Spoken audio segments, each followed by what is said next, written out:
মুক্তাগাছা সহকারী জজ আদালতের 279/2019 বাটুরিং মোকদ্দমার বাদী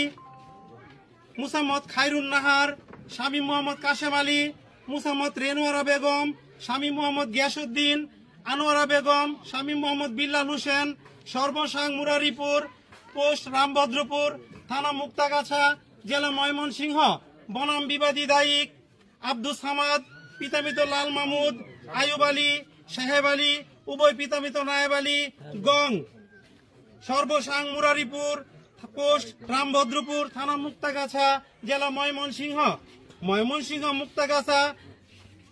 থানার অন্তর্গত মৌজা মুরারিপুর মধ্য সাবেক দাগ নং 107, 108, হালদাগ 156, শ্রেণী বাড়ি,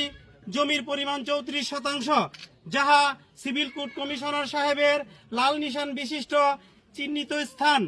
উক্ত লাল নিশান বিশিষ্ট চিহ্নিত স্থানে অবস্থিত দায়িকান পক্ষগণকে তাহাদের স্থাবর অস্থাবর মালামাল ও গৃহাদি ভগ্নক্রমে 30 মিনিটের মধ্যে অন্যত্র সরাইয়া নিয়া তফসিল সম্পত্তি খালি করিয়া দেওয়ার নির্দেশ দেওয়া গেল। যদি কোনো ব্যক্তি আদালতের দখল কাজে বাধা প্রদান করেন, তাহা হইলে আইন অনুযায়ী ব্যবস্থা গ্রহণ করা হইবে।